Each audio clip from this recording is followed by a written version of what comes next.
What is going on, everybody? On today's episode of Minifigure Machine, I'll be showing off a crazy combination of bricks and minifigure parts that gave way to a super cool, non-standard minifigure. Stay tuned to meet the character I managed to build with these parts.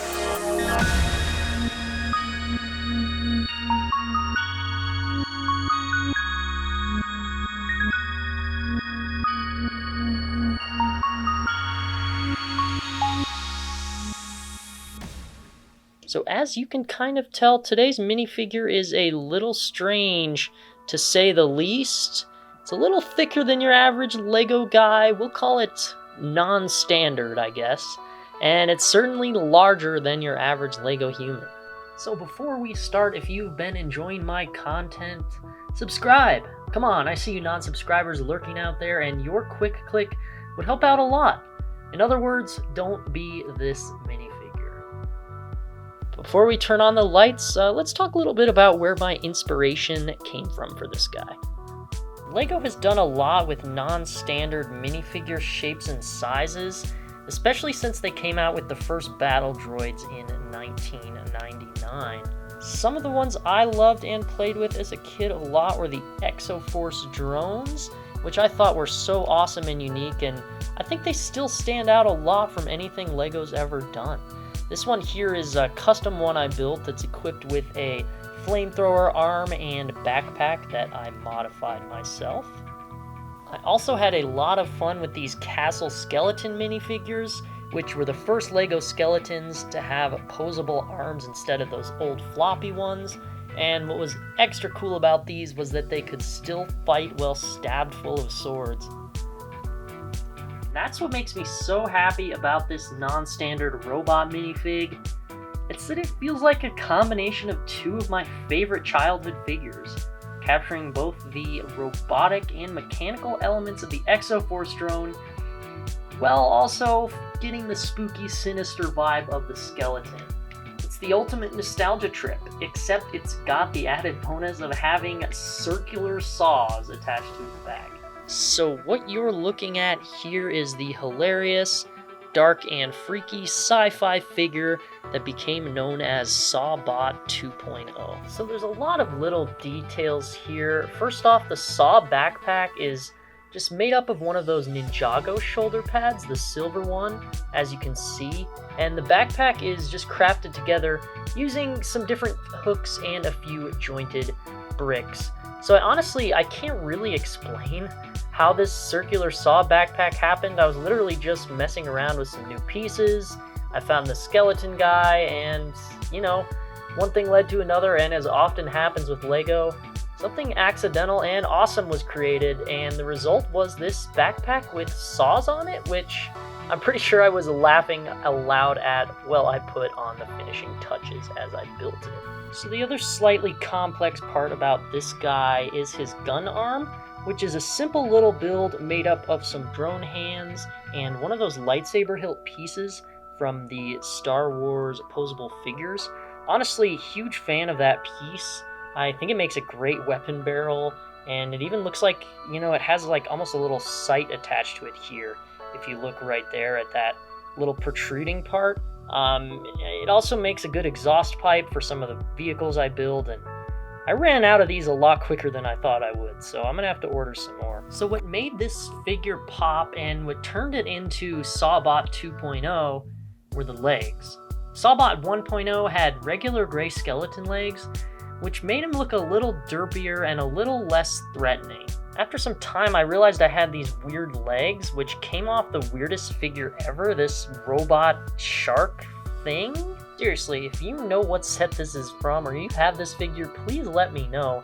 I did some light research and kind of gave up because I couldn't find anything and was bored, but all I know is it's Lego and it was gifted to me in a huge collection of pieces. It kind of weirded me out when I found it, but yeah, I like the mystery of this guy. I will probably include him in a diorama at some point. But I can't believe it took me so long to make the obvious connection that these legs belong on the Sawbot. And then 2 seconds later, Sawbot 2.0 was born. So So not too much background on this guy, but my imagination tells me that he's some sort of mad scientist evil creation, the result of some random spark of sinister curiosity and creativity where its creator thought, I've got these spare saws. What if I put those on it?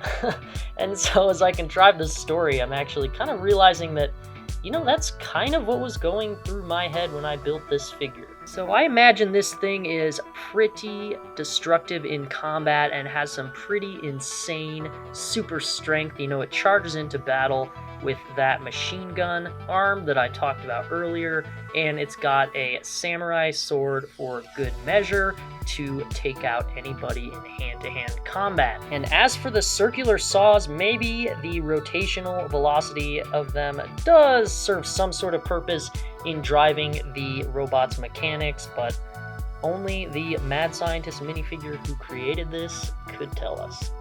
So without the awesome face print here, this figure really wouldn't be possible. Those robo-skeleton faces from the Lego movie, they just present so many cool sci-fi building options. They have a good degree of character, but they're still robotic, and they just look super clean in that regular gray, and I just really appreciate those faces. This variant in particular looks extremely skullish. Kind of reminds me of the Terminator, actually, and it really puts the cherry on top of this sinister bot. I've always loved non-standard robot face prints. Here's a few others from my collection. These have always been some of my favorite Lego minifigure heads, but honestly, the Lego movie ones are just so simple and effective. There's a reason I use one of them as my minifigure avatar on all my profile pics. Actually, when I saw these face prints in the movie, before I even knew they existed in physical bricks, I remember thinking wait, there's no way those minifigures are real. Those are so sick. And sure enough, they were. So I put my money where my brain was, bought some sets, and yeah, the Lego movie kind of began my transition into a total A-full. So that's our breakdown of the Sawbot 2.0. Somehow my mad Lego scientist brain came together from drone parts and skeletons and nostalgia to create something akin to the robots from the Terminator movies. It's pretty sweet, and actually, you know what? I think I improved the concept a bit.